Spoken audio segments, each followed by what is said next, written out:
has played a part in this. So CandaceOwens.com, and we have all that extra information. Okay, guys. Abel and Ola Onsundairo. Listen, 6 years ago, a terrible thing happened. Black guy walking through Chicago got beat up by some MAGA people. And then we found out that he maybe beat up himself. But it was a traumatizing thing for him to go through nonetheless. So I just would like to show you this clip of Jussie Smollett on ABC News after the horrific incident that has never been happened before, a hate crime against thyself. Take a listen. Who says empire, this MAGA country, ties a noose around your neck and pours bleach on you? And this is just a friendly fight. I will never be the man that this did not happen to. I am forever changed. I have fought for love. I'm an advocate. I respect too much the people who I am now one of those people who have been attacked in any way. You do such a disservice when you lie about things like this. If the attackers are never found, how will you be able to heal?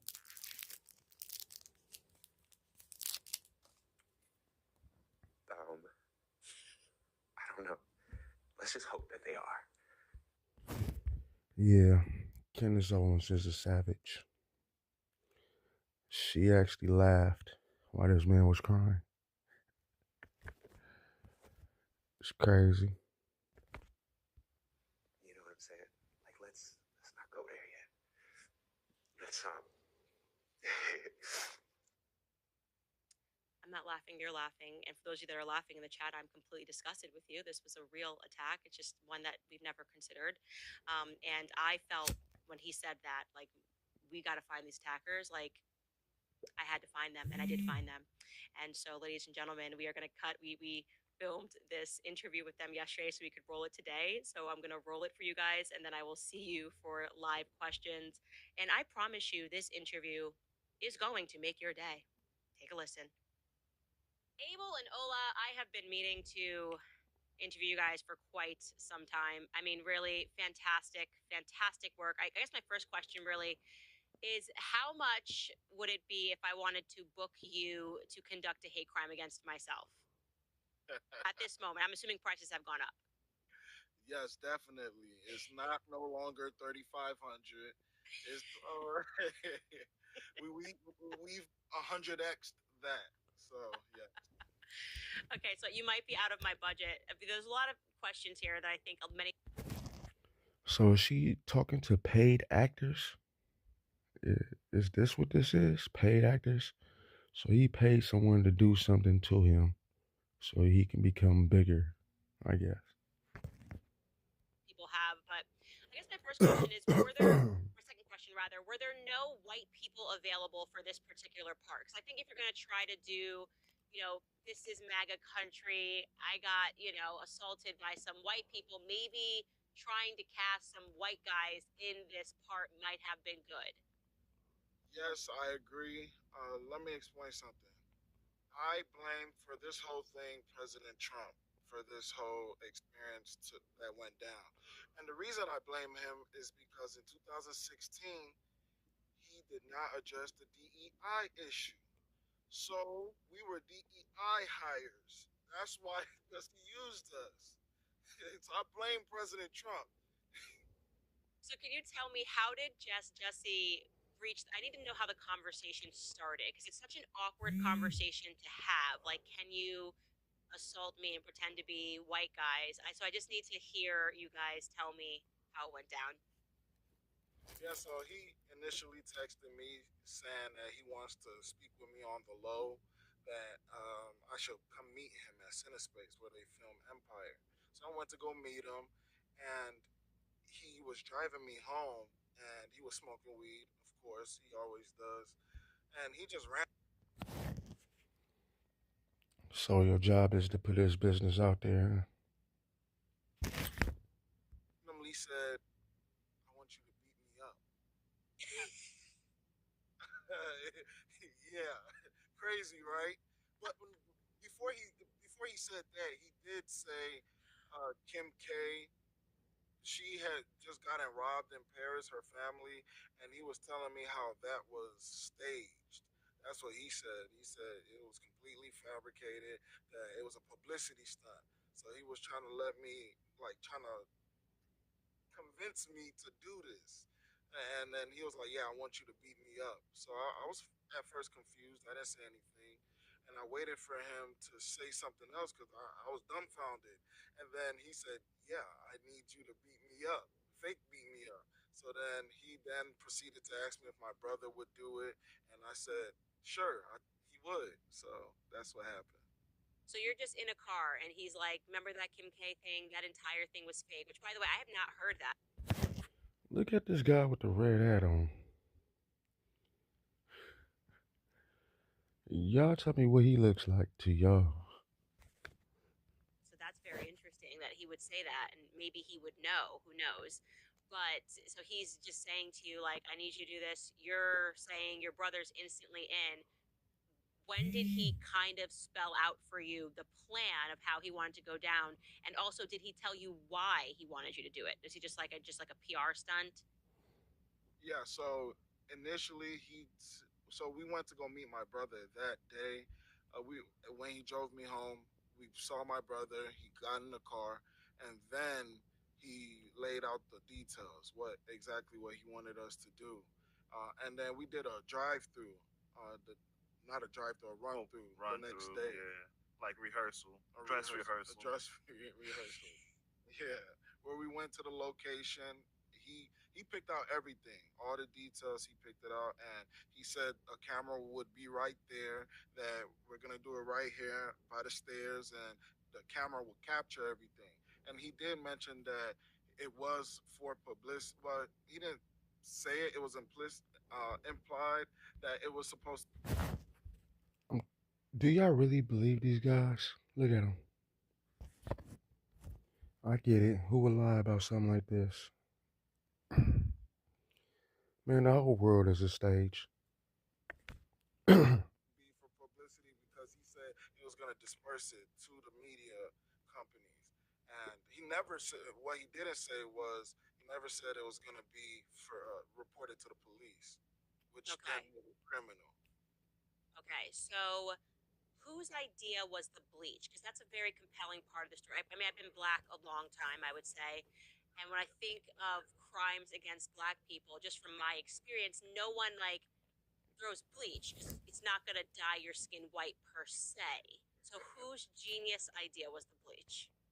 So actually, it was originally supposed to be gasoline, but I did not feel comfortable throwing gasoline on somebody, so I changed it to bleach. Yeah. So it's actually a better.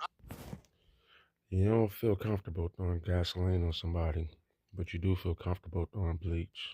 You know what I mean? Option.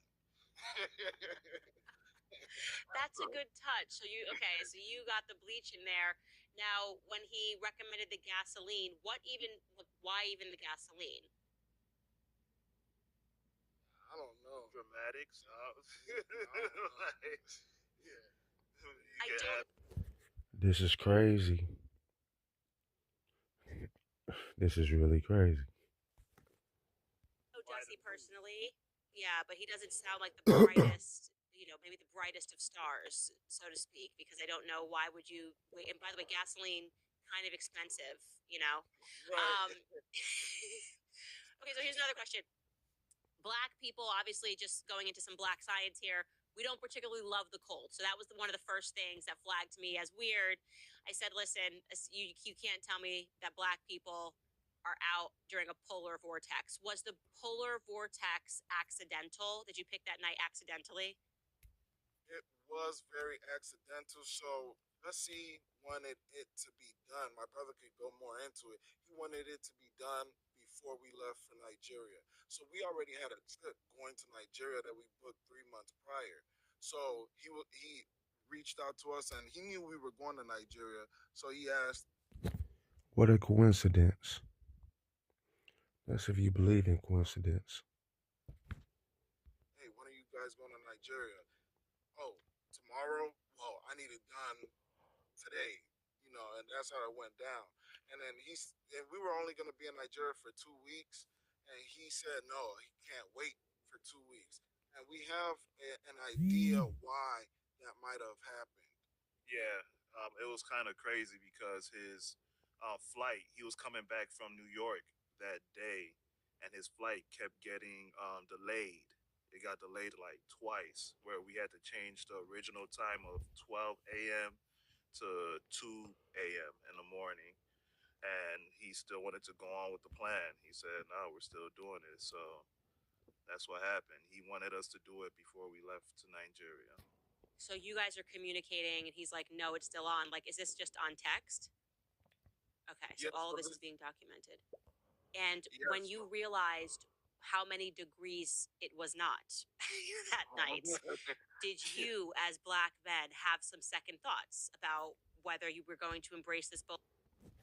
Of course not. They wanted the money.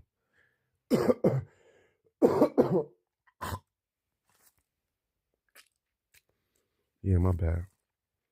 But I mean, of course not. They wanted the money, and Jussie Smollett wanted the job done. So they both was eager to do it. Polar vortex? Were there any second thoughts? There was four thoughts. Four thoughts. Man, it was cold as hell. It was colder than penguin feet. I'm saying, there was times we were like, you know what? Let's just go back, bro. Let's just go back. Yeah, we not actually because he was late. He was not at the exact spot exactly at 2 a.m. So we gave him literally a couple minutes to show up Yeah. because we weren't gonna wait out there. But Lord behold, he showed up at the last minute. Wow, unbelievable. And so when he gave you the script, per se, because you went over the plan, the detailed plan, was "This is MAGA country" in it, or were you guys sort of ad libbing? MAGA country, I feel that we came up with that, but all the other stuff, like all the like the real bad derogatory stuff, that was all Jesse. Yeah, the red. Well, he wanted the red hats, and we just made it MAGA country. you know. So, yeah. So he wanted us to say the F word. He wanted us to say. He wanted us to say, "Aren't you that empire?" And then we're like, "This MAGA country." Before beating them up, well, fake beating them up. Yeah. So that's I what. think the greatest part is the line, "This is MAGA country." Like, if we're going for the awards here, whoever came up with that line is the creative genius of the two of you, because I just think it is hilarious. It's just objectively, "This is MAGA country."